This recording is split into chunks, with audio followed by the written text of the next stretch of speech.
60 seconds. That's all it took for me to realize my daughter-in-law had been poisoning my son for 6 months, and I was standing 3 feet away from her while she discussed his life insurance payout with her lawyer. My name is Doris Hoffman. I'm 58 years old, a widow, and for most of my life, people have called me too soft, too trusting, maybe even too naive. My daughter-in-law Scarlett certainly thought so. She thought I'd never figure out what she was doing. She thought I'd never find the courage to stand up to her. She was wrong. What I'm about to tell you happened 3 weeks ago at Mercy General Hospital, and it's the reason my son is alive today and why Scarlett is facing 30 years in prison. If you're watching this, please subscribe and let me know where you are watching from. You're going to want to hear every single detail of this. Let me take you back to how this all started, or rather, how I didn't see it starting at all. 5 years ago, my husband David passed away from pancreatic cancer. It was sudden, brutal, and it left me alone in a house that felt too big and too quiet. Robert, my only son, was 27 then. He'd always been my rock, gentle, hard-working, the kind of son who called every Sunday without fail and remembered my birthday before I did. When he met Scarlett 2 years later, I wanted to be happy for him. I really did. She was beautiful. The kind of beautiful that turns heads in grocery stores. Long auburn hair, green eyes that sparkled when she laughed, and a smile that could sell ice to Eskimos. She worked in marketing for some tech startup and had that polished, put-together look that made me feel frumpy in my Target jeans and sensible shoes. "Mom, she's amazing," Robert told me the first time he brought her to Sunday dinner. "She's smart, she's funny, she gets me." I smiled and nodded and served the pot roast, but something felt off. I couldn't put my finger on it then. Maybe it was the way Scarlett's smile never quite reached her eyes when she looked at me, or how she'd subtly correct Robert, "Honey, it's pronounced bruschetta, not bruschetta," in front of me, making him look foolish. "You're just not used to sharing him," my friend Linda said when I mentioned it. "Every mother feels this way." So I swallowed my concerns.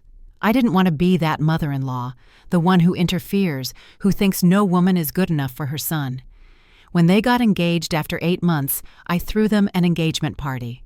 When they married 6 months later, I cried happy tears and welcomed Scarlett into our family. Looking back now, I can see all the signs I missed, the way Scarlett slowly cut me out of their lives, how family dinners went from every Sunday to once a month to, "We're so busy, Mom." How she'd answer Robert's phone when I called. "He's in the shower, I'll have him call you back." And he never did. But I told myself I was being paranoid. I told myself to give them space. I should have trusted my gut. The first real warning sign came about 6 months ago, though I didn't recognize it as such at the time. Robert stopped by my house one afternoon. Alone, which was rare. Scarlett usually came with him, hovering like a beautiful, well-dressed shadow. He looked terrible. His skin had a grayish tint, and dark circles hung under his eyes like bruises. "Sweetheart, are you okay?" I asked, reaching up to touch his forehead. He was 32, but would always be my baby. "Just tired, Mom." He sank onto my couch like his bones hurt.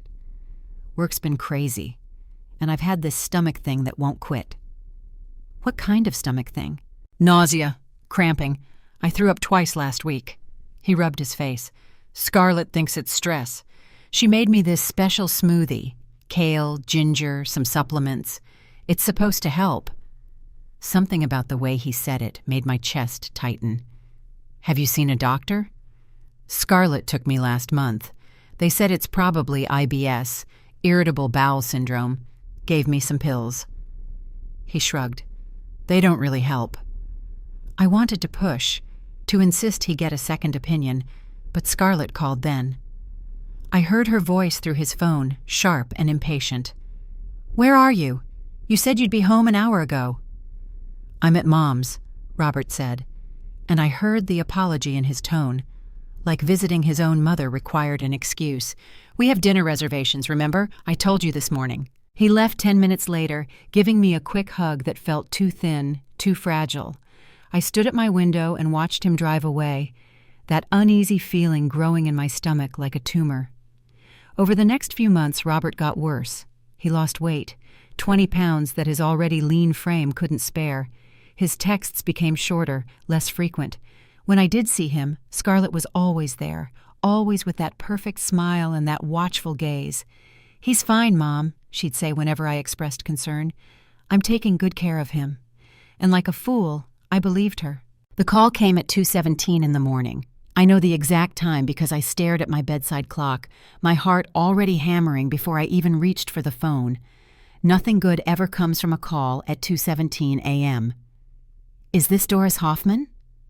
A woman's voice, professional but urgent. "Yes, who is this?" "This is Mercy General Hospital. Your son, Robert Hoffman, was brought in by ambulance about an hour ago. He's in critical condition. You need to come immediately." The room tilted. "Critical? What happened? Is he—" "He's in the ICU, multi-organ failure. That's all I can tell you over the phone. Please come as soon as you can." "Is his wife there? Scarlett?" A pause. I'm not sure, ma'am. Just please come." My hands shook so badly I could barely dress. I threw on the first clothes I grabbed: jeans, a sweatshirt, shoes without socks. Multi-organ failure. My 32-year-old son. The words didn't make sense, wouldn't fit together in any logical way. I don't remember the drive to the hospital. One moment I was backing out of my driveway. The next I was running through the automatic doors of the emergency entrance, my breath coming in gasps that had nothing to do with physical exertion. "Robert Hoffman," I told the woman at the desk. "My son. They called me, ICU." She typed something, then looked up with that expression healthcare workers get, the one that's professionally sympathetic but carefully neutral. "Third floor. Take the elevator to your right." In the elevator, I caught sight of myself in the metal doors. My gray hair was sticking up on one side. I had no makeup on. I looked exactly like what I was, a terrified mother in the middle of the worst night of her life. The elevator dinged. Third floor. I stepped out into a hallway that smelled like antiseptic and fear. A nurse's station sat directly ahead, bathed in fluorescent light. A woman in purple scrubs looked up as I approached. "I'm Doris Hoffman. My son Robert—" That's when everything changed. The nurse, her name tag said Leticia Martinez, stood up quickly. Her eyes did a rapid scan of the hallway behind me, then locked onto mine with an intensity that stopped my words mid-sentence. "Mrs. Hoffman," she said quietly, urgently, "come with me, right now." "What? No, I need to see my son." Leticia's hand closed around my wrist, firm but not rough. "I understand, but you need to trust me right now, this way." Something in her voice, some note of urgency that went beyond normal hospital protocol, made me follow. She led me quickly down the hallway, past the ICU entrance, past rooms with closed doors and beeping machines. My heart was pounding so hard I could feel it in my throat.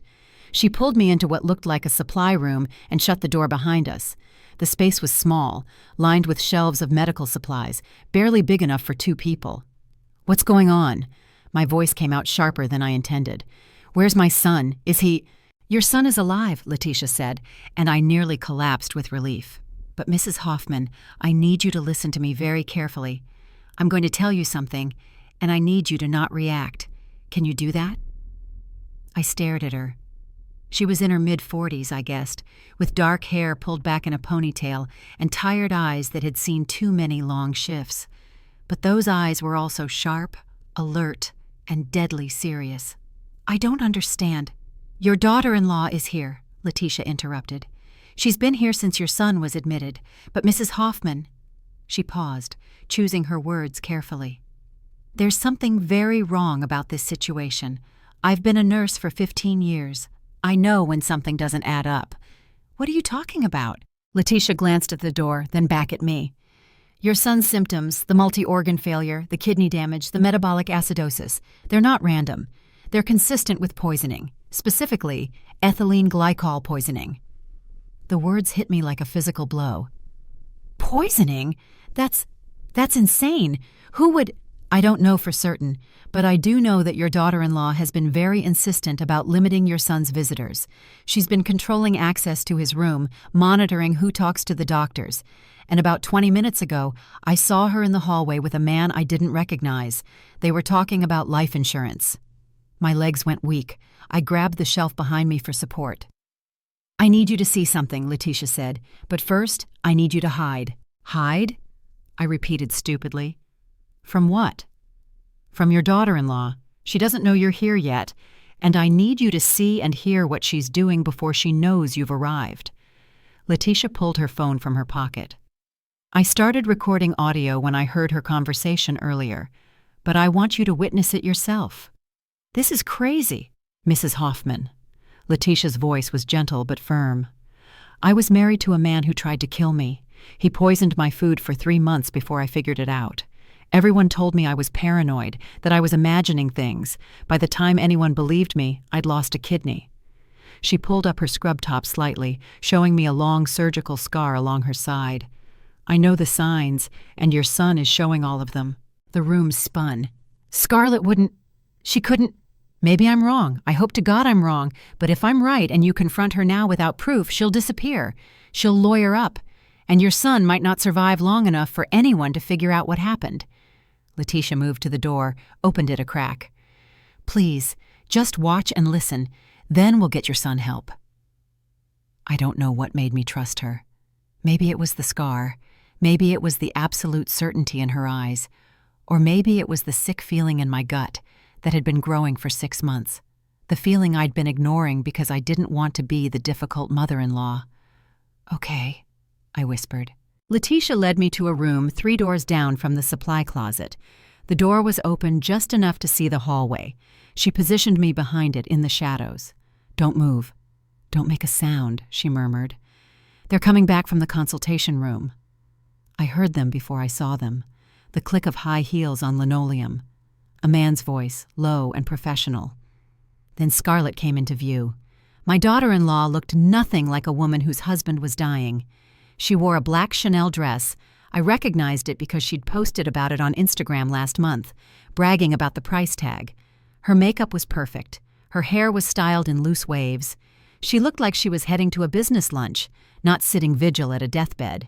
The man next to her carried a leather briefcase and wore an expensive suit. He was in his 50s with silver hair and the kind of face that spent a lot of time in courtrooms. So we're clear on the timeline? Scarlett was saying. Once he's declared, how long until the insurance pays out?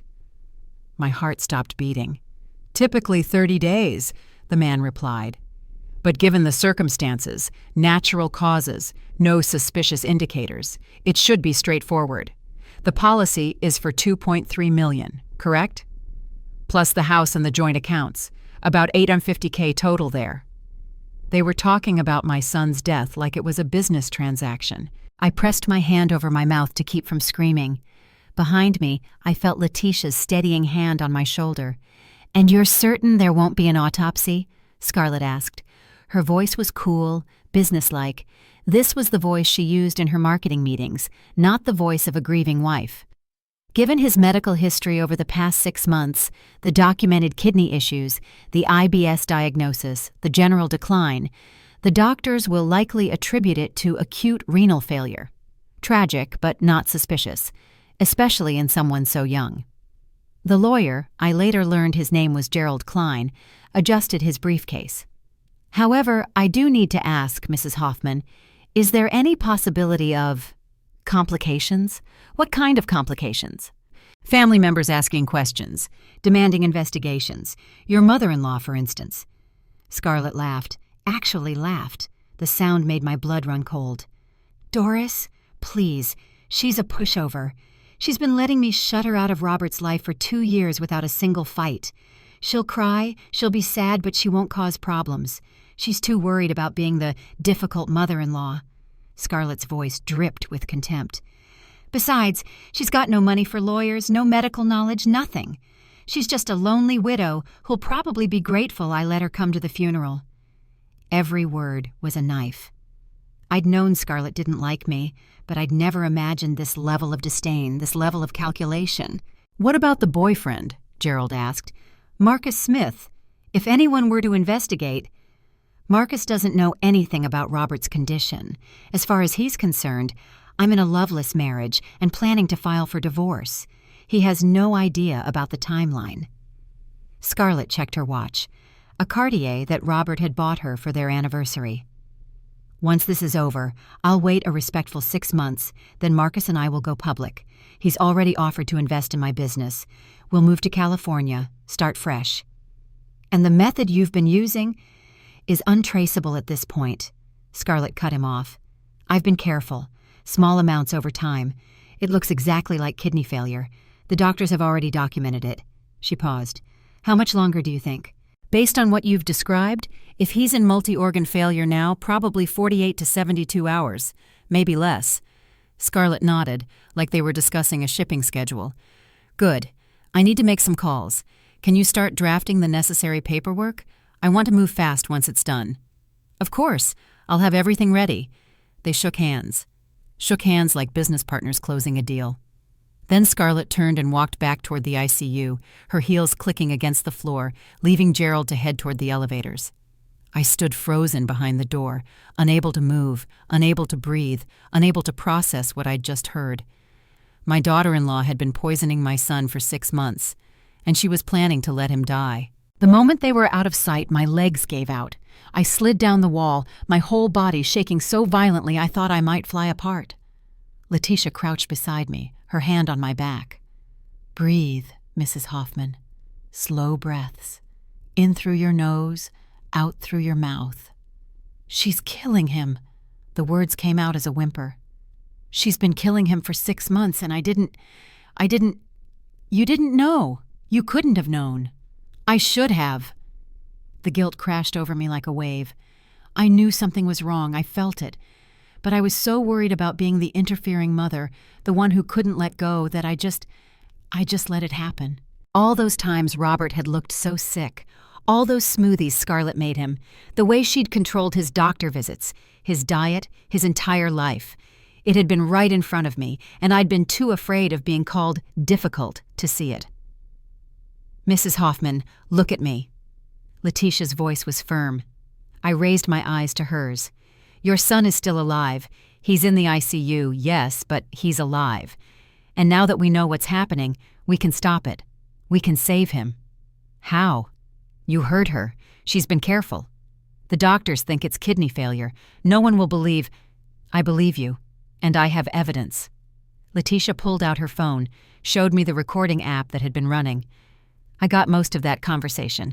It's not perfect, we'll need more, but it's a start. I stared at the phone, at the little waveform showing the audio she'd captured. Scarlett's voice, Gerald's voice, discussing my son's murder like it was a real estate transaction. What do we do? I asked. My voice sounded small, broken. Letitia helped me to my feet. First, we make sure your son gets the right treatment.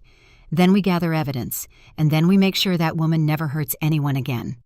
For the first time since the phone rang at 2:17 a.m., I felt something other than terror. I felt rage. Letitia led me to a small break room, poured me water I couldn't drink, and sat down across from me. I need you to understand something, she said. What I'm about to tell you could cost me my job, but I don't care, because I've seen this before, and I won't stand by and watch it happen again. She told me about her ex-husband Daniel, how he'd been charming at first, then controlling, how she'd started getting sick, dizzy spells, nausea, confusion, how everyone, including her own doctor, had told her it was stress, anxiety, maybe early menopause. He was putting Ambien in my coffee, Letitia said quietly, small amounts, enough to make me foggy, forgetful, dependent on him. When I finally figured it out and went to the police, they didn't believe me at first. Maybe you're just tired, they said. Maybe you're imagining things. By the time they took me seriously, I'd been hospitalized twice. The second time, my kidney shut down from the cumulative damage. I'm so sorry, I whispered. Don't be sorry. Be angry. Letitia's eyes were fierce. Because that's what saved me. I got angry enough to fight back. I got angry enough to demand toxicology screens. I got angry enough to divorce him and testify against him in court. She leaned forward. Your son doesn't have time for you to be sorry, Mrs. Hoffman. He needs you to be angry. Tell me what you know about Robert, I said. Everything. Letitia pulled out a tablet, brought up Robert's chart.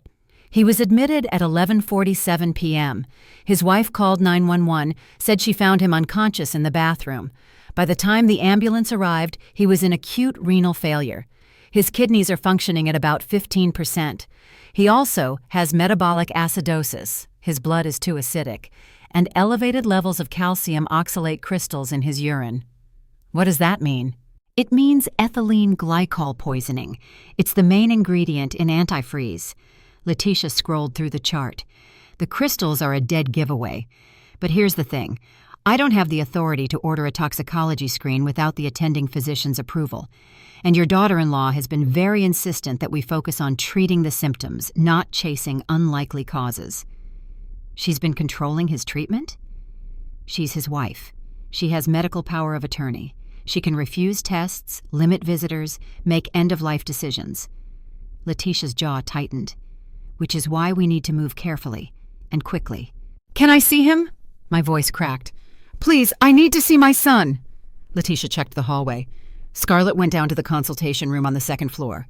You have maybe 10 minutes before she comes back. Come on. She led me to room 304. The door was partially open. Inside, machines beeped and hummed. The smell of antiseptic was overwhelming. And there, in the bed, surrounded by tubes and wires and monitors, was my baby boy. I'd thought I was prepared. I wasn't. Robert looked like a skeleton. His skin was gray-green, stretched tight over bones that seemed too prominent. Dark circles ringed his closed eyes. An endotracheal tube snaked down his throat, connected to a ventilator that breathed for him. IVs ran into both arms. A dialysis machine hummed beside the bed, doing the work his kidneys couldn't. Oh, Robert. I moved to his bedside, took his hand. It was cold. So cold. Baby, I'm here. Mama's here. No response. Just the steady beep of the heart monitor, the whoosh of the ventilator. He's been unconscious since admission, Letitia said softly. The toxins have built up in his system. Even with dialysis, it takes time to clear them out. I stroked his hair, the way I used to when he was little and had nightmares. You're going to be okay, I whispered. I promise you, sweetheart. I'm going to fix this. I'm going to save you. A doctor entered, an Asian woman in her 50s with tired eyes and a stethoscope around her neck. Her name tag read, Dr. Patricia Nguyen. Mrs. Hoffman, I'm Dr. Nguyen, the attending physician. She glanced at Letitia with a question in her eyes. She's his mother, Letitia said. She has a right to know his condition. Dr. Nguyen nodded slowly. Your son is very sick. His kidneys have shut down, and we're seeing damage to his liver and heart as well. We're doing everything we can, but I need to be honest with you. The next 48 hours are critical. What caused this? I asked, even though I already knew the answer. We're not entirely sure yet. It appears to be acute renal failure, possibly triggered by an underlying condition we haven't identified. I looked at Letitia. She gave me the smallest nod. It was time to tell the truth. Doctor, I said carefully, has anyone run a toxicology screen?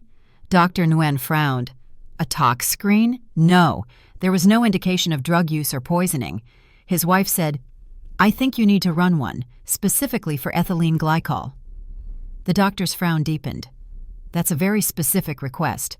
What makes you think, because I believe my daughter-in-law has been poisoning him? The words came out steadier than I felt. For 6 months, and I think if you run that test, you'll find I'm right. Dr. Nguyen looked at Letitia, who nodded. I've been thinking the same thing, doctor. The calcium oxalate crystals in his urine, the metabolic acidosis, the timeline of his decline, it all fits. These are serious accusations, Dr. Nguyen said slowly. If you're wrong, then we're wrong, and we've wasted a test. I met her eyes. But if we're right and we don't test, my son dies, and a murderer walks free. Something shifted in Dr. Nguyen's expression. She pulled out her tablet, made some notes. I'll order the test. It'll take about 2 hours to get results from the lab. But Mrs. Hoffman, if this comes back negative, we need to have a very different conversation. I understand. Dr. Nguyen left. Letitia squeezed my shoulder. That took guts. I don't feel gutsy. I feel terrified. I looked down at Robert, so still and pale. What if the test takes too long? What if Scarlett comes back and... We'll handle it. Letitia checked her watch. You need to leave before Scarlett returns. If she sees you here, she'll know something's wrong. Can you go to the waiting room on the second floor? It's far enough away that she won't spot you, but close enough that I can find you when we get the results. I didn't want to leave Robert. Every instinct screamed at me to stay, to guard him, to throw myself between him and any danger. But Letitia was right. If Scarlett knew I was here, knew I was suspicious, she'd adapt. She'd cover her tracks. Okay, I whispered. I leaned down, kissed Robert's forehead. I'll be back, baby. I promise. In the hallway, I passed a woman in a black Chanel dress heading toward the ICU. I kept my head down and kept walking, but inside, my rage burned hotter. The waiting room on the second floor was empty, except for an elderly man dozing in a corner chair. I sat down, my hands shaking, and tried to process everything that had happened in the last hour. My phone buzzed, a text from Letitia. Test ordered. Dr. N wants to talk to you. Conference room 2B, 20 minutes. 20 minutes felt like 20 hours. I paced the small room, my mind racing through the past 2 years. Every interaction with Scarlett, every time she'd smiled at me while slowly cutting me out of Robert's life, every time I'd told myself I was being paranoid. When I finally found conference room 2B, Dr. Nguyen was waiting with Letitia and another woman, a hospital administrator, based on her business suit and stern expression. Mrs. Hoffman, please sit down. Dr. Nguyen's voice was professional, but not unkind. I need to discuss your allegations. They're not allegations, they're facts. With all due respect, they're suspicions. Very serious suspicions that could have significant legal ramifications for this hospital, for your daughter-in-law, and for you if you're incorrect. The administrator leaned forward. Mrs. Hoffman, I understand you're upset. Your son is critically ill and you're looking for answers. But accusing a family member of attempted murder is... I heard her. My voice came out sharper than I intended. Less than an hour ago, I heard Scarlett discussing Robert's life insurance payout with her lawyer. She said she'd been careful with the method. She talked about how long until he died. She has a boyfriend named Marcus Smith waiting for her. This isn't grief talking. This is truth. Dr. Nguyen and the administrator exchanged glances. The administrator spoke carefully. Did you record this conversation? Nurse Martinez did, on her phone. Letitia pulled out her phone, played the audio. Scarlett's voice filled the small room. Once he's declared, how long until the insurance pays out? The administrator's expression shifted from skeptical to alarmed. This still doesn't prove poisoning, Dr. Nguyen said, but her voice had lost its certainty. It suggests financial motive, yes, but correlation isn't causation. The tox screen will tell us if there's actually ethylene glycol in his system. And if there is? I asked. Then we call the police, the administrator said grimly, and we do everything in our power to save your son's life. Dr. Nguyen stood. The results should be ready in about 90 minutes. Until then, I suggest you stay here. If your daughter-in-law sees you and realizes we're investigating, she could leave. Or worse. Worse.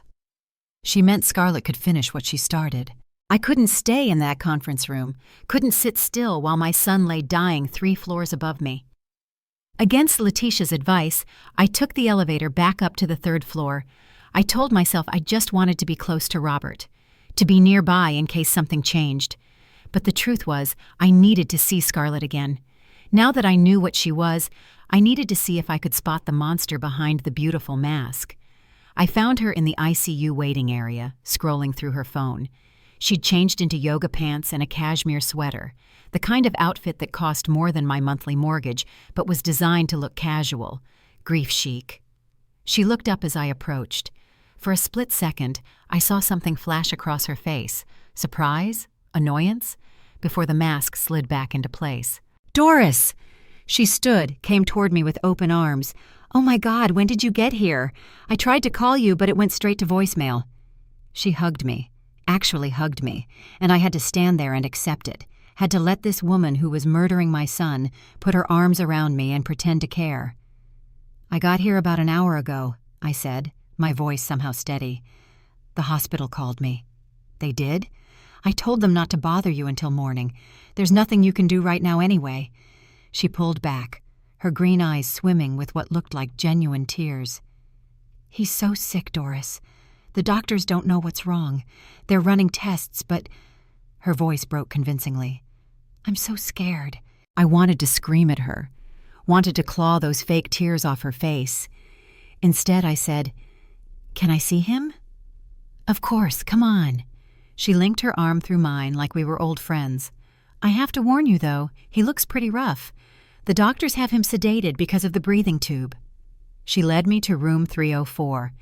I'd already seen Robert, but I played my part, gasping and crying as any mother would.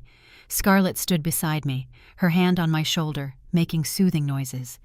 "The doctors say the next 48 hours are critical," she murmured. "If his kidneys don't start responding to treatment—" She didn't finish the sentence. Didn't need to. "Has he been sick long?" I asked, even though I knew the answer. "About 6 months. It started with stomach issues. We thought it was stress from work, you know. He's been so busy with that new project." Scarlett sighed. "I've been trying to take care of him, making him healthy smoothies, making sure he takes his vitamins, but nothing helped." Healthy smoothies, vitamins, that's how she'd been doing it, hiding poison in the things that were supposed to heal him. "You've been such a good wife," I heard myself say. Scarlett smiled. "I try. I love him so much." The lie was so smooth, so practiced, I almost believed it myself. I stayed with Scarlett for another agonizing 20 minutes, playing the role of the grief-stricken mother while she played the devoted wife. Finally, she excused herself to make some calls, and I slipped away, finding Letitia near the nurse's station. "Come with me," Letitia whispered. "Quickly." She led me to a small office and closed the door. Her eyes were bright with urgency. "I found something. When Scarlett went to the bathroom, she left her bag in the waiting area. I know I shouldn't have, but—" "What did you find?" Letitia pulled out her phone, showed me a series of photos, bank statements, transaction records. This is from her iPad. The banking app was open. She scrolled through the images. "Look at these withdrawals. Over the past 3 months, she's pulled out $180,000 from their joint account. Small amounts, $5,000 here, $10,000 there, probably to avoid triggering fraud alerts." I stared at the numbers. Robert had worked so hard to save that money. He'd mentioned wanting to buy a bigger house, maybe start a family. "Where did it go?" I asked. "Online gambling sites. Look." Letitia showed me more screenshots. "Golden Palace Casino, Royal Flush Gaming, high-stakes poker room. She's been betting thousands of dollars at a time." Robert never mentioned. He probably didn't know. She has the login credentials. She could have been doing this without him ever seeing the statements. Letitia scrolled further. "And look at this. Text messages with someone named Marcus Smith." The messages made my stomach turn. "Scarlett, just a few more weeks, baby. Then we'll have everything we need." Marcus, "I can't wait to start our life together. This waiting is killing me." Scarlett, "Trust me, it'll be worth it. Once everything is settled, we'll have enough to do whatever we want." Marcus, "You're sure no one suspects?" Scarlett, "Please. His mother is clueless. She'll probably thank me for taking care of him." I felt like I'd been punched in the chest. Not just the betrayal of Robert, but the casual contempt for me, the absolute certainty that I was too stupid, too weak to ever figure it out. "I sent these to my personal email," Letitia said. "We have proof of motive now. Financial desperation plus a boyfriend. When the tox screen comes back positive—" Her phone buzzed. She looked at the screen, then at me. "The results are ready." We met Dr. Nguyen back in conference room 2B. She had a printout in her hands and an expression I couldn't quite read. "The toxicology screen came back positive," she said without preamble. "Ethylene glycol concentration of 87 milligrams per deciliter. That's a potentially fatal level." The room spun. Even though I'd known, even though I'd heard Scarlett's confession with my own ears, having it confirmed in black and white made it real in a way nothing else had. "Oh my God," I whispered. "We've already started treatment with fomepizole. It's an antidote that prevents the ethylene glycol from metabolizing into more toxic compounds. We're also continuing dialysis to clear it from his system." Dr. Nguyen's voice was clinical, professional, but I could see the anger beneath. "Mrs. Hoffman, I owe you an apology.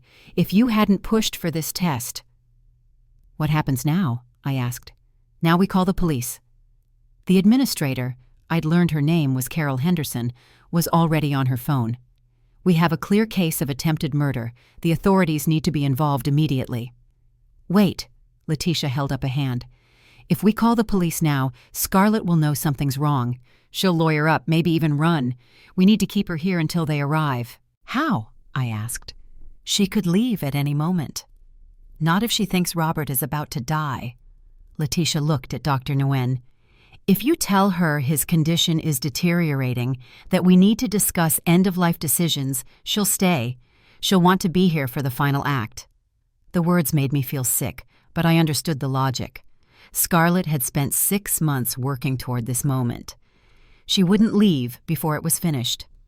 Dr. Nguyen nodded slowly. "I can do that. I'll tell her we need to have a family meeting about his prognosis. That should buy us at least an hour." Carol was speaking quietly into her phone. She hung up and looked at us. "Detective James Morrison is on his way. He specializes in domestic violence and poisoning cases. ETA is about 45 minutes. She paused. "He's also requesting a search warrant for your son's home. If she's been poisoning him there, we need to find the source." "What do I do?" I asked. My voice sounded small, scared. "You play your part," Letitia said. "You're the grieving mother. You're weak, you're scared, you're not a threat. Let her think she's won." I looked at Robert's test results, at the proof that my daughter-in-law had been slowly murdering him. "I can do that," I said, and I meant it. If you've ever felt dismissed by someone, ever been called too sensitive or paranoid when your gut was screaming that something was wrong, keep watching, because what I did next proved that sometimes the person everyone underestimates is the most dangerous one in the room. Don't forget to hit that subscribe button. You're going to want to see how this ends. Detective James Morrison arrived 40 minutes later. He was a tall man in his late 40s with graying hair and the kind of face that had seen too many terrible things. He met with us in a private office, away from where Scarlett might see.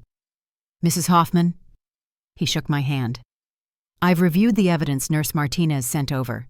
The audio recording, the financial records, the text messages, and the toxicology report. This is one of the most clear-cut cases of attempted murder I've seen." "Can you arrest her?" I asked. "Right now?" "Not yet. I need to secure physical evidence, the source of the poison. My team is at your son's house now with a search warrant. They're looking for antifreeze, any containers that might have held it, the blender she used to make his smoothies." He pulled out a notepad. "But I need you to help me keep her here until we have everything we need. If she leaves now and destroys evidence, a good defense attorney could argue reasonable doubt." "How long?" 2, maybe 3 hours. Can you do that?" I thought about Robert, unconscious and dying, about Scarlett's casual cruelty, about 2 years of being dismissed and belittled. "Yes," I said, "I can do that." Morrison nodded. "Dr. Nguyen is going to call a family meeting in about 15 minutes. She'll explain that Robert's condition is deteriorating and that difficult decisions need to be made. Your job is to be emotional but not suspicious. Can you do that?" "I've been doing it for 2 years," I said quietly. Morrison's expression softened. "Mrs. Hoffman, I know this is hard, but you're doing everything right. Your son is alive because you trusted your instincts and took action. Don't lose that strength now." Letitia squeezed my hand. "We've got this. All of us together." I nodded, even though my whole body was shaking. It was time to face my daughter-in-law one more time. This time, I wouldn't be the pushover she expected. The family conference room was small and windowless, with a table, 4 chairs, and a box of tissues that seemed almost mocking. Dr. Nguyen sat at the head of the table. I sat on one side, my hands folded in my lap to keep them from shaking. Scarlett sat across from me, her face arranged in an expression of appropriate concern. Letitia stood by the door, ostensibly there as Robert's primary nurse, but really there to make sure Scarlett didn't bolt. "Thank you both for coming," Dr. Nguyen began. "I wanted to discuss Robert's condition and the treatment options going forward." "Is he getting worse?" Scarlett asked. Her voice had just the right amount of tremor. If I hadn't known the truth, I would have believed her. "His kidneys are not responding to dialysis as well as we'd hoped. We're seeing continued damage to his liver and heart. The next 24 hours will be critical." Dr. Nguyen paused, letting that sink in. "I need to discuss the possibility that he may not recover." I let out a sob, not entirely fake. Even knowing Robert would survive, hearing those words from a doctor made them feel real. "What are you saying?" Scarlett reached across the table, took my hand. Her skin was cool and dry. "That we should give up?" "I'm saying we need to discuss his wishes. Does Robert have a living will? Has he expressed any preferences about life support?" "We've talked about it," Scarlett said slowly. "He wouldn't want to be kept alive artificially. He'd want dignity." The word dignity coming from her mouth made me want to vomit. "I need both of you to sign these forms," Dr. Nguyen said, sliding papers across the table. "They authorize us to continue aggressive treatment for the next 48 hours. After that, if there's no improvement, we'll need to have another conversation about next steps." I picked up the pen with shaking hands. This was the part I'd been dreading. I had to look broken, defeated, had to look like the weak woman Scarlett thought I was. "I can't lose him," I whispered. "He's all I have." Scarlett's hand tightened on mine. "I know, Doris, I know, but we have to be strong. We have to do what's best for Robert." What's best for Robert? From the woman who'd been poisoning him for 6 months. I signed the forms. Scarlett signed below me, her signature confident and flowing. "Is there anything else we should know?" Scarlett asked Dr. Nguyen. "Any other tests you're running?" My heart stopped. Was she suspicious? "Just the standard panels," Dr. Nguyen said smoothly. "We're doing everything we can." Scarlett nodded, apparently satisfied. She stood. "I need to make some phone calls, update some people. I'll be in the waiting area if anything changes." "Of course," Dr. Nguyen said. As Scarlett left, I caught Letitia's eye. She gave me the smallest nod. We'd bought more time. 30 minutes later, Letitia found me in the waiting area and pulled me aside. Her face was tense. "Scarlett just told the front desk she needs to go home to get some things. She'll be back in an hour," she said. "No." Panic flooded through me. "Morrison said his team is still at the house. If she shows up, I know. We need to keep her here." Letitia thought fast. "Can you do something? Anything to make her feel like she needs to stay?" My mind raced. What would make Scarlett stay? What would be important enough? Then it hit me. I walked back into the waiting area where Scarlett was gathering her designer purse and car keys. I made sure my steps were unsteady, my breathing rapid. "Scarlett," I called out. "I don't feel well. I think I let my knees buckle, let myself fall toward the floor. Scarlett caught me. She had to. There were witnesses, and lowered me down. "Doris, someone help! She's fainting!" Letitia was there instantly, along with another nurse. They helped me onto a gurney that appeared as if by magic. I kept my eyes half closed, my breathing shallow. "Blood pressure is low," the other nurse announced. "We should take her to an exam room, check her out." "I'm fine," I mumbled, playing my role. I just need a minute." "Doris, you're not fine." Scarlett's voice was tight with frustration, poorly disguised as concern. "You need to let them examine you." "Don't leave," I whispered, reaching for her hand. "Please don't leave me alone. Not now. Not when Robert is—" I saw the calculation in her eyes. She wanted to leave, needed to leave. But with nurses and other families watching, she couldn't abandon her poor mother-in-law who'd just collapsed from grief. "Of course I won't leave," she said through gritted teeth disguised as a smile. "I'm right here." They wheeled me to an exam room. Scarlett followed, trapped by her own performance. In my pocket, my phone buzzed with a text from Morrison. "Found it. Antifreeze in garage. Blender tests positive. 30 more minutes." I closed my eyes and let them fuss over me. 30 more minutes. I could do this for 30 more minutes. They ran tests on me that I didn't need, took my blood pressure, listened to my heart, asked me questions about stress and sleep and medication. I answered vaguely, playing the part of the overwhelmed mother on the edge of collapse. Scarlett sat in the corner, checking her phone every 30 seconds, her leg bouncing with barely contained impotation. "Your blood pressure is a bit low," the nurse said, "but nothing dangerous. You're probably just exhausted and stressed. When was the last time you ate?" "I don't remember," I said truthfully. "I'll get you some crackers and juice. You should rest here for a bit." She left, closing the door behind her. Scarlett immediately stood. "Doris, I really need to run home." Dr. Nguyen appeared in the doorway. Her face was grave. "Mrs. Hoffman, both of you, I need you to come with me, please. There's been a development with Robert." My heart actually stopped for a second. Was he worse? Had something gone wrong? But then I saw Letitia behind Dr. Nguyen, and Letitia gave me the smallest smile. "What kind of development?" Scarlett asked sharply. "Please come to the conference room. There are some people who need to speak with you." Scarlett's face went pale. For the first time since I'd arrived, I saw real fear in her eyes. She knew. Somehow she knew it was over. The ICU waiting area was fuller than it had been earlier. Several families sat scattered around the room, keeping vigil for their own loved ones. They looked up as we entered, me, Scarlett, Dr. Nguyen, and Letitia, and Detective Morrison standing near the nurses' station with 2 uniformed officers. Scarlett stopped dead. "What is this? Mrs. Scarlett Hoffman?"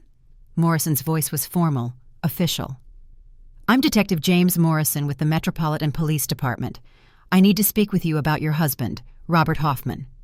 "I don't understand. Is Robert okay? Did something happen?" Scarlett's voice rose, playing to the audience of strangers. "Someone tell me what's going on." "Your husband was poisoned," Morrison said. "Specifically with ethylene glycol, antifreeze. He's been ingesting it over a period of approximately 6 months." The other families in the waiting room gasped. One woman put her hand over her mouth. "That's insane!" Scarlett looked at me, at Dr. Nguyen, back at Morrison. "Who would do that? How did it happen?" "That's what we'd like to know," Morrison said. "Can you tell me about the smoothies you made for your husband?" Scarlett's face went from shocked to confused. A perfect performance. "Smoothies?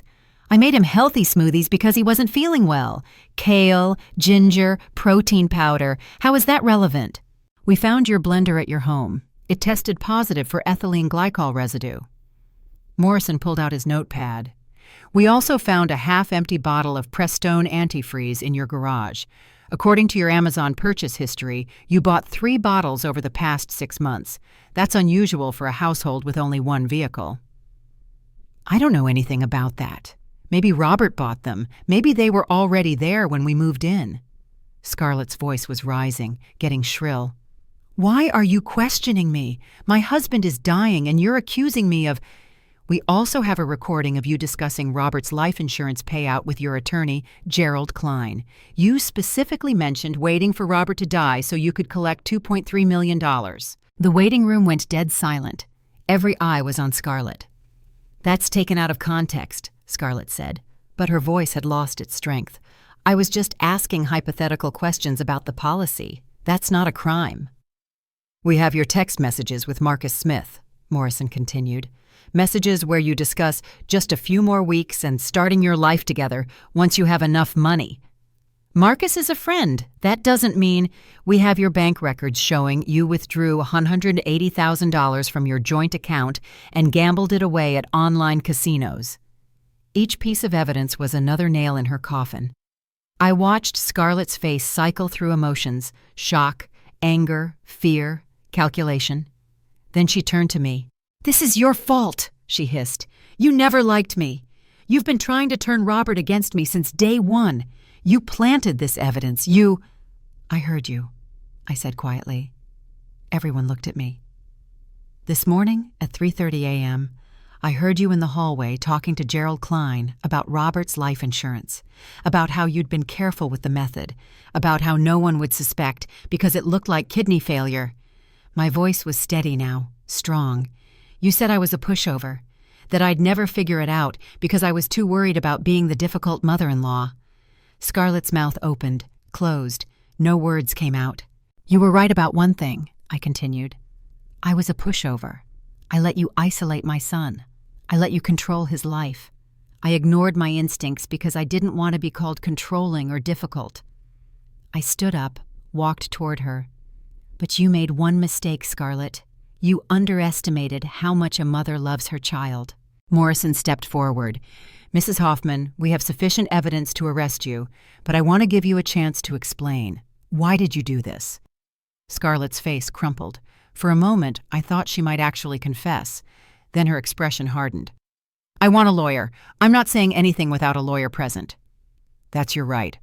Morrison nodded to the uniformed officers. "Scarlett Hoffman, you're under arrest for the attempted murder of Robert Hoffman and fraud. You have the right to remain silent."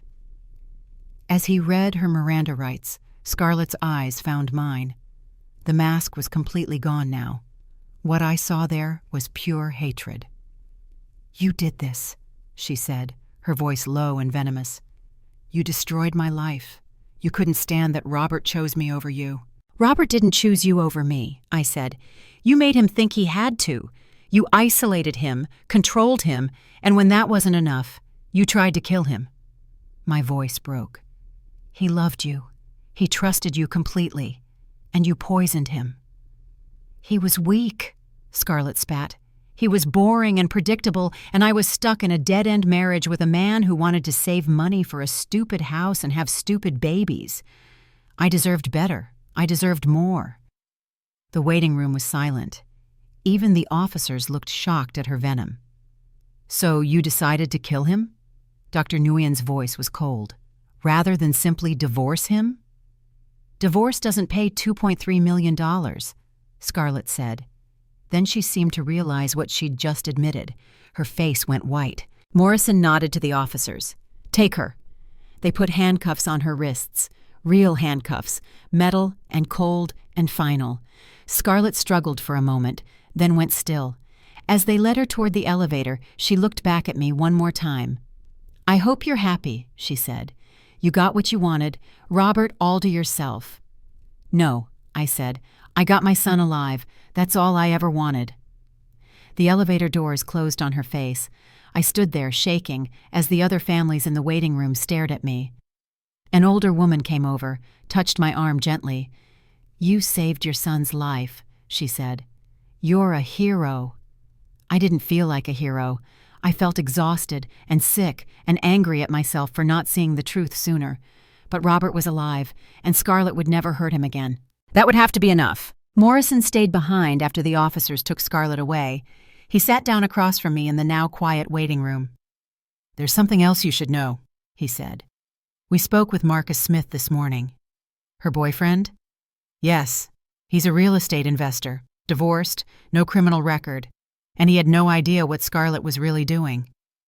Morrison pulled out his phone, showed me more text messages. He thought she was planning to divorce Robert. She told him the marriage was loveless, that she was just waiting for the right time to leave. He was shocked when we told him about the poisoning. Did he know about the gambling debts? He knew she had some financial problems. She'd actually borrowed $20,000 from him 6 months ago. He thought it was for her business.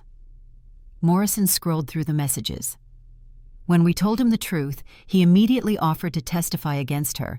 He also returned the money to Robert's account. "So he's not being charged?" "No, he's a witness, not an accomplice. Scarlett played him just like she played everyone else." Morrison put his phone away. "Mrs. Hoffman, I want you to know, what you did today took incredible courage. Most family members, even when they suspect something, don't act on it. They're afraid of being wrong, of causing family drama, of being seen as the bad guy." "I almost didn't act on it," I admitted. "If Letitia hadn't been there, if she hadn't pushed me to trust my instincts. But you did. And because of that, your son will survive." Morrison stood. "The DA will probably want to talk to you in the next few days. This is going to be a high-profile case. Are you prepared for that?" I thought about it. Thought about reporters, about people knowing our family's business, about being in the public eye. "I don't care," I said, "as long as Robert is safe." Morrison smiled. "He's lucky to have you as a mother." After he left, I sat alone in the waiting room, processing everything that had happened in the last 12 hours. My daughter-in-law was a murderer. My son was fighting for his life, and I had just helped send someone to prison. But Robert was alive, and that was all that mattered. The news spread through the hospital like wildfire. By afternoon, everyone seemed to know what had happened. Nurses whispered in corners. Doctors stopped by to check on me, offering words of support. Even the cafeteria staff looked at me with a mixture of sympathy and awe. I didn't want to be looked at. I didn't want to be the center of attention. I just wanted to sit with my son. Dr. Nguyen found me in Robert's room around 3 p.m. I'd been there for hours, holding his hand, talking to him even though he couldn't hear me. "The fomepizole is working," she said. "His kidney function is starting to improve, slowly, but it's improvement. The dialysis is clearing the toxins from his system." "Will he be okay?" I asked. "Completely okay?" "It's too early to say for certain. The damage to his kidneys is significant. He may need ongoing treatment, possibly even a transplant down the road. But Mrs. Hoffman, he's alive. 24 hours ago, I didn't think he would be." I started crying then, really crying, for the first time since this nightmare began. All the fear and anger and guilt poured out of me in great, heaving sobs. Dr. Nguyen sat down beside me, didn't try to stop the tears. Just sat there until I was done. "I should have known sooner," I said when I could speak again. "I should have pushed harder when he first got sick. I should have—" "You should have nothing," Dr. Nguyen interrupted firmly. "Scarlett is a skilled manipulator. She fooled doctors. She fooled your son. She fooled everyone. You're not responsible for her actions. You're responsible for stopping them, and you did. But if I'd been braver earlier, then she might have found a different method, or worked faster, or run before we could catch her." Dr. Nguyen squeezed my shoulder. "You saved your son's life, Doris. Hold on to that." I nodded, even though the guilt still sat heavy in my chest. Robert's monitor beeped steadily. His chest rose and fell with the ventilator. He looked so pale, so fragile. But he was alive. 3 days later, Robert opened his eyes. I was dozing in the chair beside his bed when I heard it. A change in his breathing. A small sound. I jerked awake to find him looking at me, confused and groggy, but awake. "Mom?" His voice was barely a whisper, rough from the breathing tube they'd removed the day before. "Baby, oh, sweetheart, you're awake." I stood, leaned over him, touched his face with shaking hands. "You're okay. You're going to be okay. What happened?" He tried to sit up, winced. Where am I?" "You're in the hospital. You've been very sick." I pressed the call button for the nurse, then took his hand. "Don't try to move too much. You're still weak." Letitia appeared within seconds, followed quickly by Dr. Nguyen. They checked his vitals, asked him questions, explained that he'd been in ICU for 3 days. "I don't remember," Robert said. He looked scared, young. "The last thing I remember is, I was at home. Scarlett made me a smoothie. I drank it, and then—" He frowned. "Then nothing. Where's Scarlett? Is she okay?" My heart broke. He didn't know, didn't remember. And now I had to tell him that the woman he loved had tried to kill him. "Robert," I said gently, "sweetheart, I need to tell you something, and it's going to be very hard to hear." Dr. Nguyen and Letitia quietly left, giving us privacy. I told him everything, about the poisoning, about the gambling debts, about Marcus Smith and the life insurance and the conversation I'd overheard. I told him about the evidence, about Scarlett's arrest, about how close he'd come to dying. Robert listened in silence, his face going from confused to disbelieving to devastated. When I finished, tears were running down his cheeks. "She tried to kill me," he whispered. "Scarlett tried to kill me. I'm so sorry, baby. I'm so sorry." "For 6 months? She was poisoning me for 6 months?" His voice broke. "I thought she loved me. I thought we were going to have a family. I thought—" He couldn't finish. He just cried, and I held him as best I could with all the tubes and wires, and we grieved together for the life he'd thought he had. 2 weeks after Robert woke up, we attended Scarlett's preliminary hearing. Robert was still weak, still in a wheelchair, but he insisted on being there. "I need to see her," he said. "I need to hear what she has to say for herself." The courtroom was packed. News of the case had spread. "Beautiful wife poisons husband for insurance money" made for sensational headlines. Reporters filled the back rows. I sat in the front with Robert, Letitia beside us for support. Scarlett was led in wearing an orange jumpsuit, her hair pulled back in a simple ponytail, no makeup. She looked smaller somehow, diminished without her designer clothes and perfect styling. She glanced at Robert once, then looked away quickly. The prosecutor, a sharp woman named Amanda Chen, laid out the case with brutal efficiency. The ethylene glycol in Robert's system, the antifreeze in the garage, the blender residue, the bank records showing $180,000 in gambling losses, the text messages with Marcus Smith, the recorded conversation about life insurance. The defendant engaged in a calculated months-long campaign to murder her husband, Amanda said. She poisoned him slowly, deliberately, in a manner designed to mimic natural kidney failure. She isolated him from his family, controlled his medical care, and prepared to collect millions of dollars upon his death. This was not a crime of passion. This was premeditated murder for financial gain. Scarlett's lawyer, a slick man in an expensive suit, tried to argue that she was suffering from gambling addiction, that she needed treatment, not punishment, that the evidence was circumstantial. Judge Patricia Walsh was not impressed. "The evidence is overwhelming," she said. "The defendant will be held without bail pending trial. Given the severity of the charges and the flight risk, I see no reason to grant release." Scarlett's face crumpled. "Your Honor, please." "You had 6 months to stop," Judge Walsh said coldly.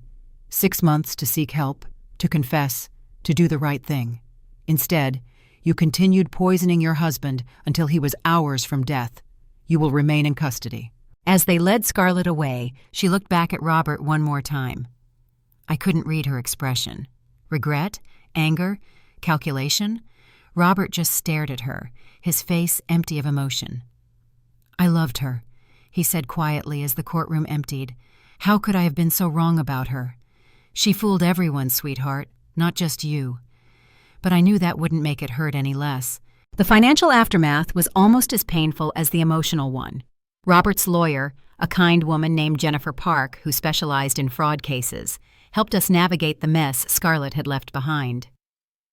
The good news is that we've recovered about $47,000 from Scarlett's personal accounts, Jennifer explained in her office 3 weeks after the arrest.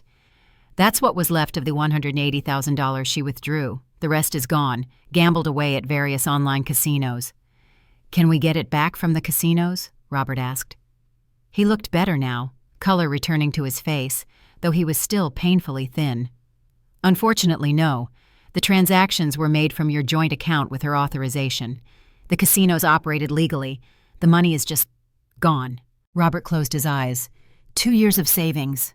Gone. "We're also working to ensure the house remains solely in your name. Since it was purchased before the marriage and the deed is only in your name, Scarlett has no claim to it. Same with your retirement accounts. She never had access to those." "What about the life insurance?" I asked. "The policy has been voided. The insurance company is investigating whether they can pursue criminal charges against Scarlett for insurance fraud. They definitely won't be paying out." Jennifer paused. "Robert, I need to ask, do you want to pursue a civil suit against her? For the stolen money, for pain and suffering?" Robert shook his head. "What's the point? She'll be in prison, she doesn't have any money, I just want to move on." "That's understandable, but you should know, Marcus Smith has voluntarily returned the $20,000 Scarlett borrowed from him. He wanted you to have it." That surprised me. "Really?" "He feels terrible about the whole situation. He had no idea what she was really doing, and he wants to make amends however he can." It wasn't much in the grand scheme of things.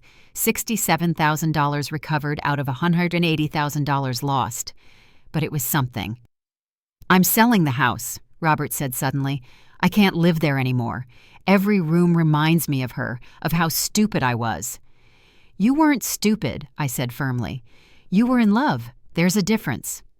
But I understood. Sometimes you have to burn down the old life to build a new one. 6 weeks after Robert woke up, Mercy General Hospital held a small ceremony in Letitia's honor. The hospital administrator, Carol Henderson, stood at a podium in the staff conference room. About 50 people were gathered: doctors, nurses, hospital staff, and a few reporters. "Today we recognize Nurse Letitia Martinez for her exceptional dedication and courage," Carol said. When she noticed inconsistencies in a patient's symptoms, she didn't ignore her instincts. She investigated, she gathered evidence, and she quite literally saved a life. Letitia stood beside her, looking uncomfortable with the attention. She wore her purple scrubs and had pulled her hair back in her usual ponytail. "Letitia represents the best of what nursing should be," Dr. Nguyen added, stepping up to the podium. "She didn't just treat symptoms. She saw the whole person, the whole situation, and she had the courage to speak up when something felt wrong." They presented Letitia with the hospital's Nurse of the Year award and a small plaque. Robert and I stood in the front row, clapping until our hands hurt. Afterward, at the small reception, I pulled Letitia aside. "You saved my son's life," I said, my voice thick with emotion. "I don't know how to thank you for that." "You don't need to thank me. You're the one who had the courage to believe me, to trust your instincts, even when everyone told you that you were wrong." Letitia smiled. "You know what the hardest part of my job is? It's not the long hours or the difficult patients. It's watching family members ignore red flags because they're afraid of conflict. You didn't do that. You fought for your son." "Because you showed me how." "No," Letitia said. "I just gave you permission to trust what you already knew." We hugged then, two women who'd been through hell together and come out the other side. Robert came over, still moving slowly but getting stronger every day. "Thank you," he said to Letitia, "for everything." "Just promise me something," Letitia said. "Promise me you'll trust your instincts from now on, both of you. If something feels wrong, don't ignore it. Don't let anyone make you doubt yourself." "I promise," Robert said. And I knew he meant it. If you know someone in a toxic relationship, if you've ever felt that something was wrong but were afraid to speak up, share this story. Sometimes trusting your gut can literally save a life. Hit that subscribe button and turn on notifications. And please leave a comment telling me where you're watching from. Your support means everything. 3 months after the arrest, Robert moved into a new apartment, a small one-bedroom about 10 minutes from my house. We spent a Saturday unpacking boxes, hanging pictures, making the space feel like home. "It's not much," Robert said, looking around at the modest living room. "Not compared to the house." "It's perfect," I told him. "It's yours. It's safe. That's what matters." He'd gained back most of the weight he'd lost. His kidney function had improved to about 85%, not perfect, but good enough that he didn't need dialysis anymore.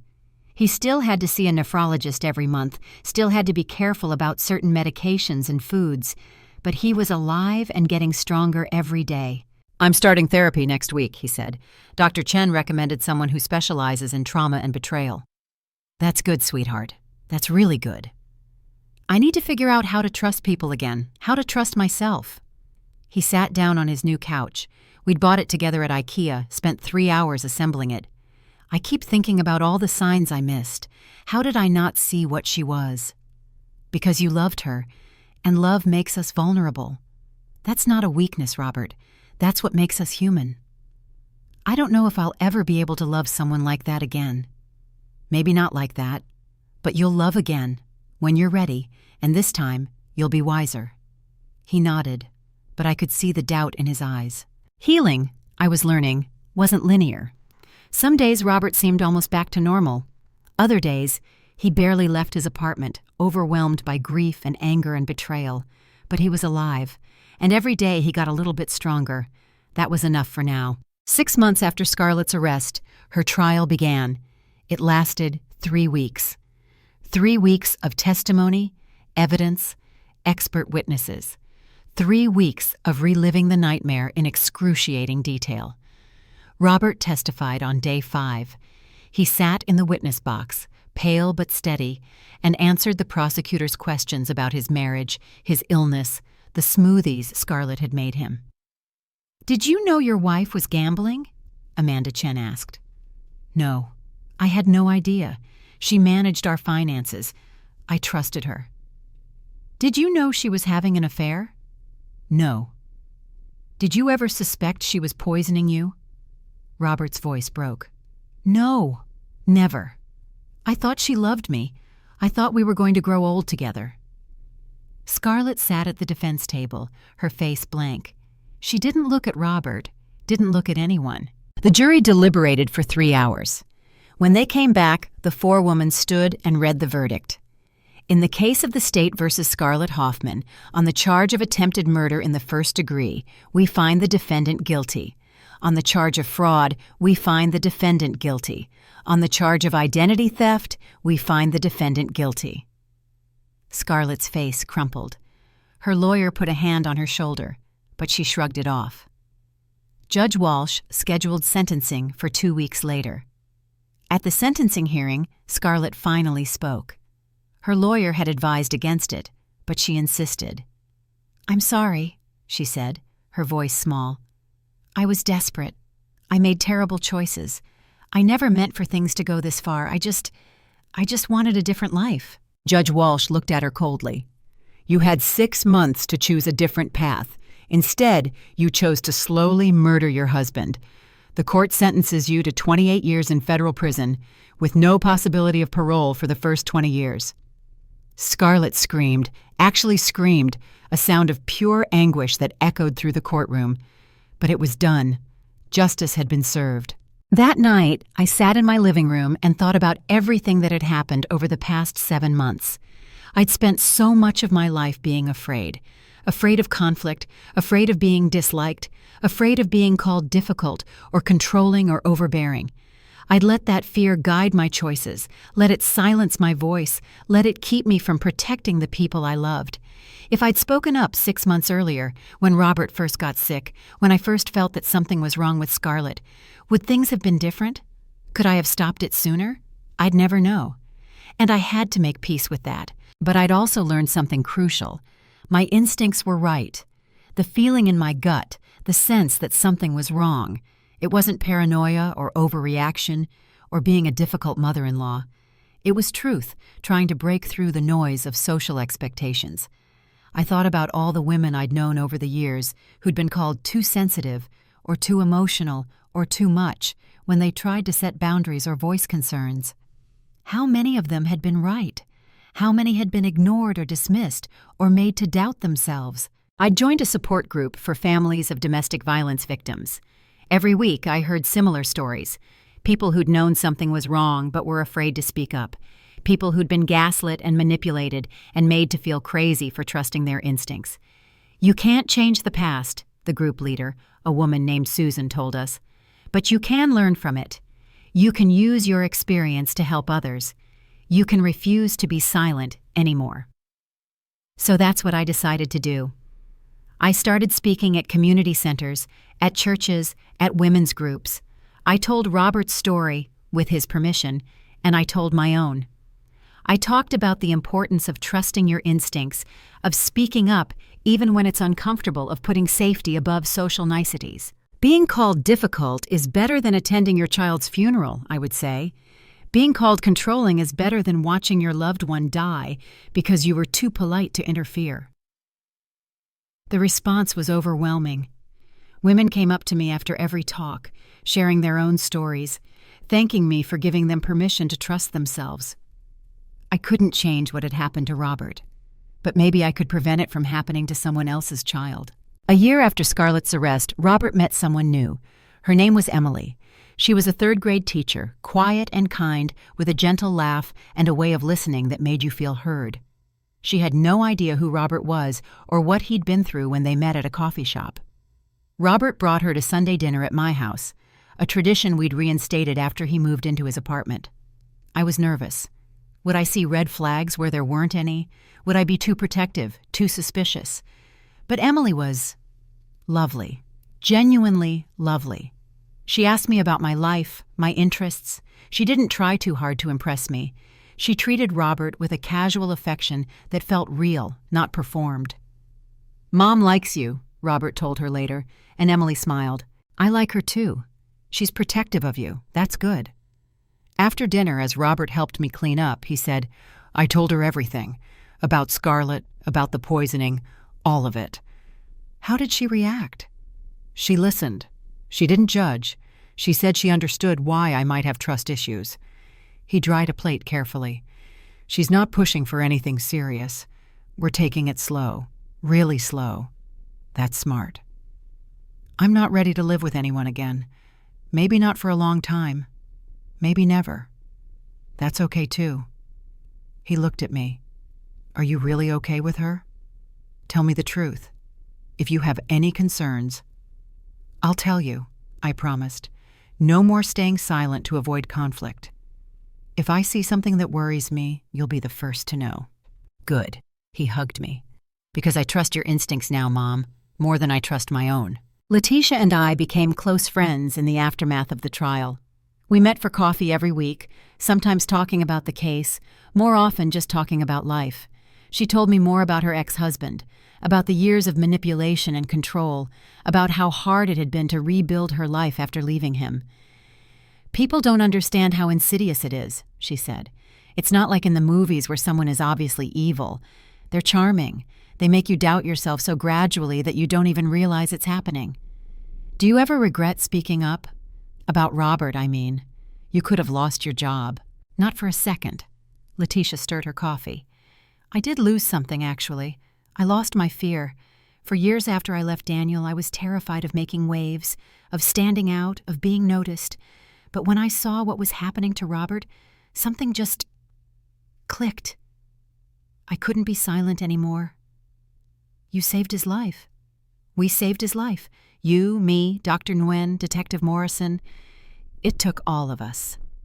She smiled. "That's the thing about standing up to evil. You can't do it alone. You need allies. You need people who believe you. I'm glad I had you. I'm glad I had you too." We started volunteering together at a domestic violence shelter, teaching self-defense classes and running support groups. It felt good to turn our trauma into something useful, something that might help others.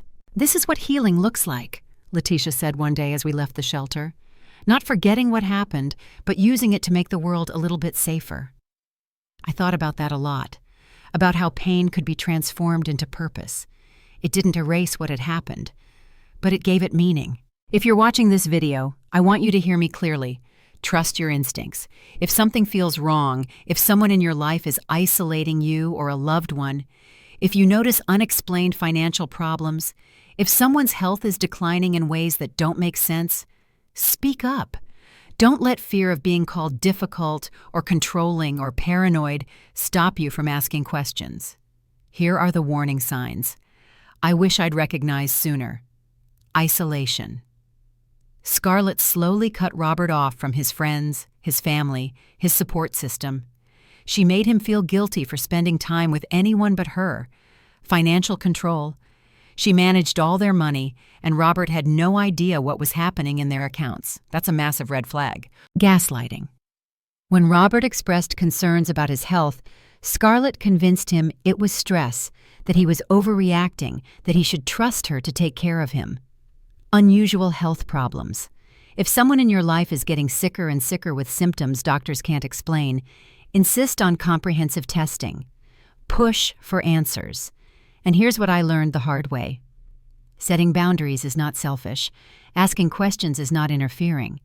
Protecting someone you love is not controlling. I spent 2 years being afraid of being the difficult mother-in-law. That fear almost cost me my son's life.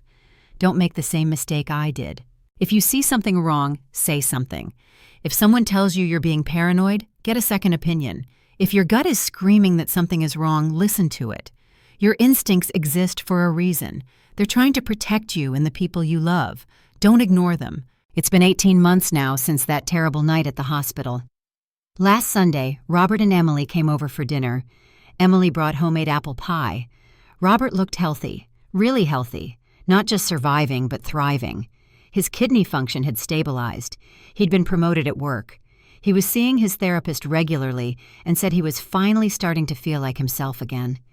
We sat around my dining room table, the same table where Robert had eaten Sunday dinners as a child, and talked about normal things: Emily's students, Robert's new project at work, my upcoming trip to visit my sister in Florida. It felt almost ordinary, almost like the nightmare had never happened, but it had happened. And I carried the scars of it, just like Robert did. The hypervigilance, the moments of panic when my phone rang late at night, the way I still found myself analyzing every interaction for signs of manipulation. Healing isn't linear. Some days were better than others, but we were healing, together. After dinner, as Robert and Emily were leaving, my phone buzzed with a message from a woman I'd never met. "Thank you for sharing your story. Because of you, I trusted my instincts about my daughter's boyfriend. We found cameras hidden in her apartment. You saved her. Thank you." I showed the message to Robert. "You're helping people, Mom," he said. "You're turning something terrible into something good." I hugged him tight, this son I'd almost lost, this man who'd survived the unthinkable. "I love you," I whispered. "I love you too, Mom. Thank you for not giving up on me." "Never," I said. "I will never give up on you." And I meant it with every fiber of my being. So that's my story. That's how I went from being the pushover mother-in-law to the woman who helped put a murderer in prison. I'm not telling you this to make myself look like a hero. I'm telling you this because somewhere out there, someone is watching this video and recognizing their own situation. Someone is seeing the red flags they've been ignoring. Someone is finally ready to trust their instincts.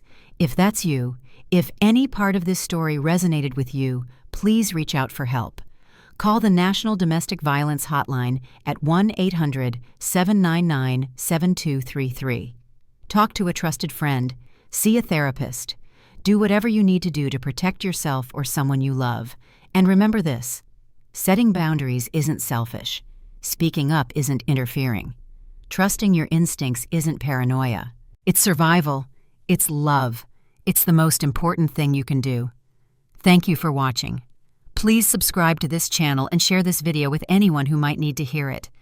Leave a comment telling me where you're watching from. I read every single one. And please, please trust yourself. Your instincts are trying to protect you. Listen to them, because sometimes trusting your gut is the difference between life and death. Stay safe, stay strong, and never apologize for protecting the people you love. If this story moved you, hit that subscribe button and turn on notifications so you never miss another video. Share this with someone who needs to hear it. And most importantly, leave a comment below telling me where you're watching from and whether you've ever had to trust your instincts in a difficult situation. Your story matters, your voice matters, and you are stronger than you think.